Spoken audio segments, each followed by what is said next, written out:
And the Brexit Secretary, David Davis, says there were decisive steps forward in negotiations with the EU today, but the union's chief negotiator warned there are still big gaps between the two sides. Theresa May is expected to hold talks with Germany's Angela Merkel tomorrow about the UK's relationship with the EU in Estonia.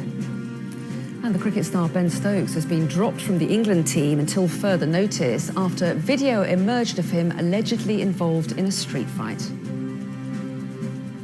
And the government says it's extremely concerned and disappointed that Ryanair has cancelled more flights, accusing the airline of misleading ministers over the disruption the passengers would face.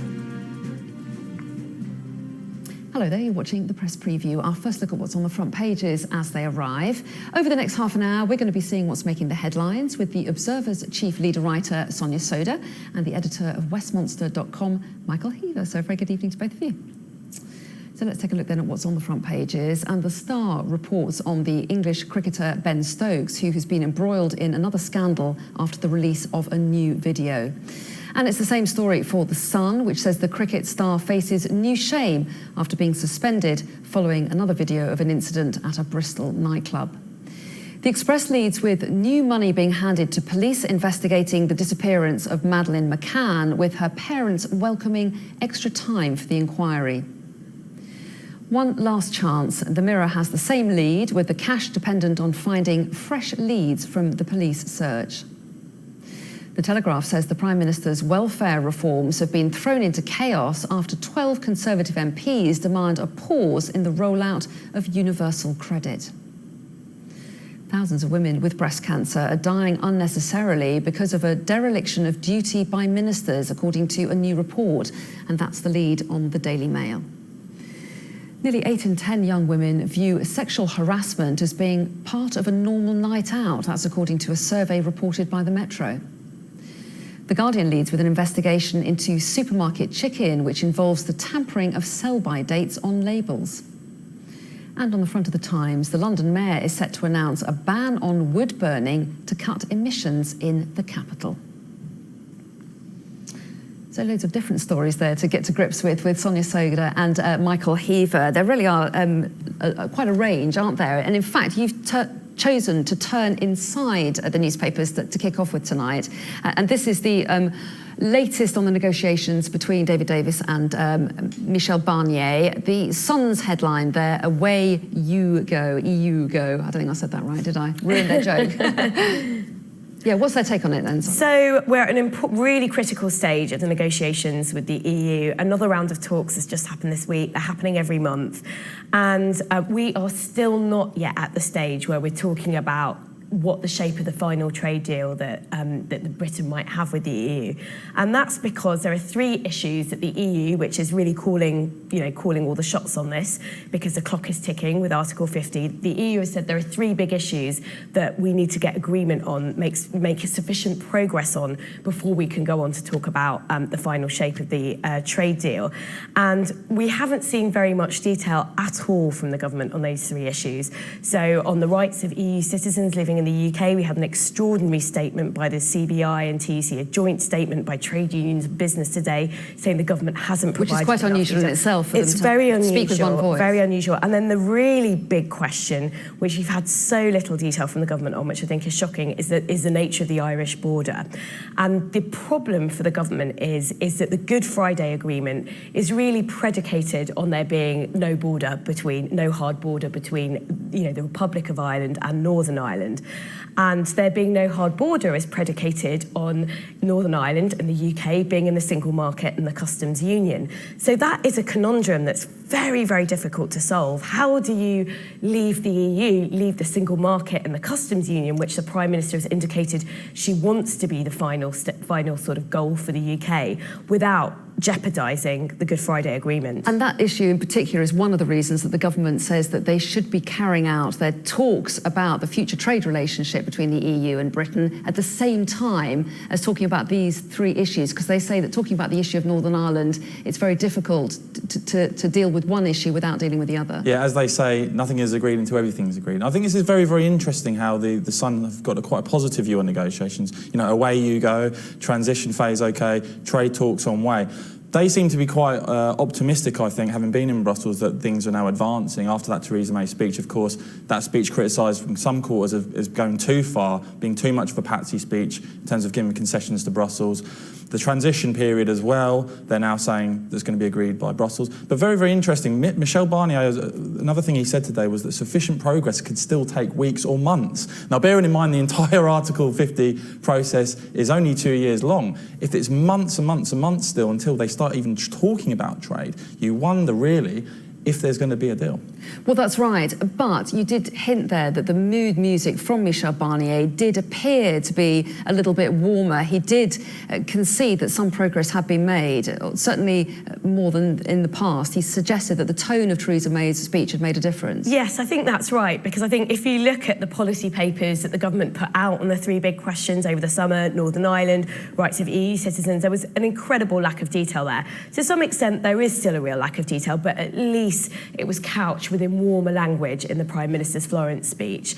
But, you know, the thing that this comes down to is that there is a clock that started ticking when Theresa May triggered the Article 50 process. She triggered it when the government had no clue what its position was going to be on some of these key questions. And it was a really foolhardy thing to do. Do you think that's right? Yeah, I do. I mean, no, I think the British public wanted to get out as soon as possible. What I think is very interesting as well, if you look at other members of the EU, you've got Donald Tusk was outside number 10 this week, sort of still slagging off Brexit and attacking it. You've then had Emmanuel Macron, the French president, make an extraordinary speech this week where he basically said that he thinks the UK will end up going back into a reformed EU. You do wonder if there's some degree of coordination between Tusk, Barnier, Macron, to basically kick the can down the road and eventually have Britain rejoin. Except it's the British government who's asked for that, quite sensibly, I think, because there's absolutely no hope of getting a deal.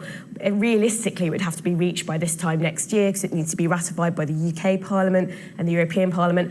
That is absolutely not going to happen. So the UK government have asked for the transition period.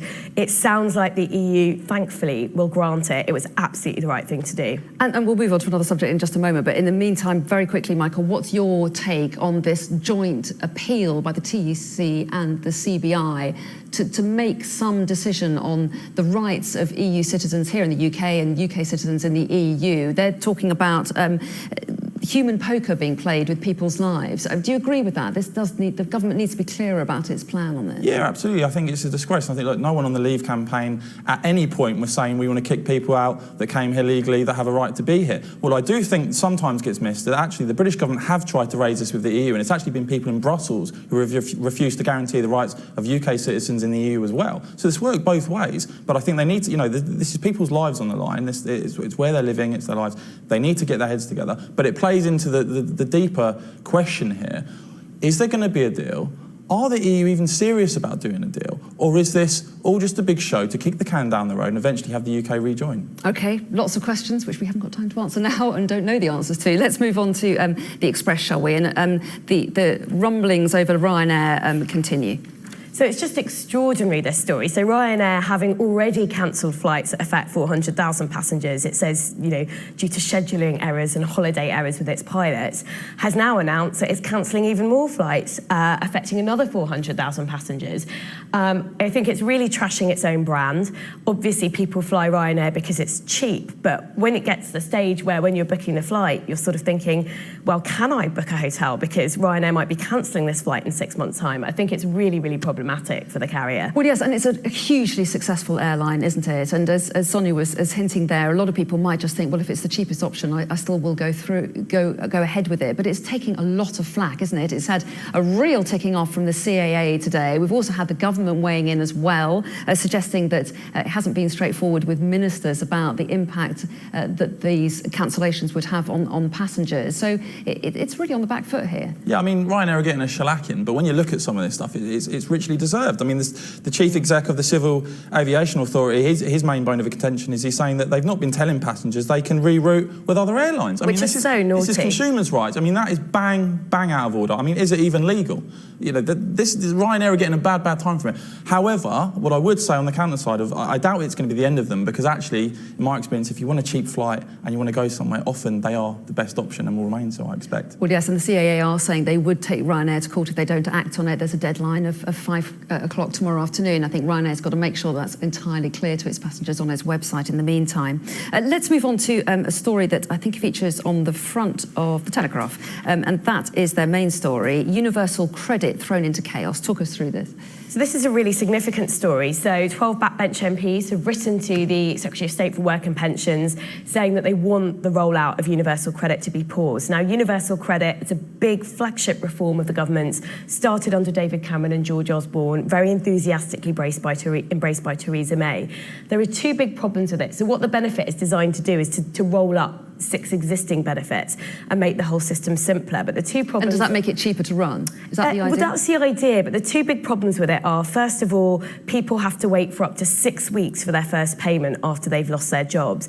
And we know lots of people, they just don't have cash savings if they've just lost their job, they're unemployed, they're getting into debt, they're getting into rent arrears, so that's a really big problem. The other big problem is that universal credit is much less generous than the system it's replacing, because George Osborne made loads of cuts to it. So you're going to have low-income working families losing, up to £2,000 to £3,000 a year, some of them, if you're a single-parent family. So Conservative MPs are rightly incredibly incensed about this because it's their constituents who are losing out. Well, they're talking about 12 Conservative MPs. It's not a huge number, but when there's not a very big majority, then it makes all the difference. And yeah, it's very, very interesting. Obviously, that disastrous general election for Theresa May is making it very, very hard for the Conservative agenda to get pushed through. I mean, we talk about things like grammar schools have been dropped already. You then look at this issue of universal credit. Very interesting. It seems to be the same names that are cropping up again and again. Heidi Allen, I know, has been involved in quite a lot of these rebellions. I don't know if Anna Soubry's involved in this one, but there seem to be sort of a band of Tory MPs sort of on the left of the party now. They were really throwing their weight around as a collective. More sensible issues. Conservative MPs. More sensible. Well, some may say, others may disagree. But no, the parliamentary arithmetic certainly gives these MPs clout now because the parliamentary majority obviously is so tiny. And interesting that, given that there's another story about a revolt on the front of the eye as well. And this is yet another policy that, as Michael says, Theresa May has sort of U-turned on. So she was very strident on an energy price cap. She has been in recent months, and it seems to have just fizzled out, this policy. But again, you've got lots of Conservative MPs, even more than on universal credit, writing to the government to say that, the Prime Minister needs to honour the pledge. Because again, their constituents are losing out to the tune of, £60 to £100, £150 a year as a result of energy bills going up. Yeah, and there's a real danger here for the Conservatives, whether you're talking about universal credit, the energy cap, grammar schools. There's a big debate at the moment of what conservatism means against the sort of, a very idealistic socialist firebrand in Jeremy Corbyn, who's got a real ethos that's exciting some people. What do the Conservatives stand for? And the problem is, if they keep going back on everything they stood for in the manifesto, you start to wonder, actually, what policies are they pushing forward? Where is the ideological backbone, and what is the core of their real beliefs? Because if you keep rebelling and U-turn and not actually implementing anything with any real gusto, people start to question what you're actually for. And interestingly, Theresa May, of course, defending the free markets today. We are going to take a break. Lots to get our teeth into after the break, including a whole new meaning to rare mead, why you could soon enjoy gold on top of your steak.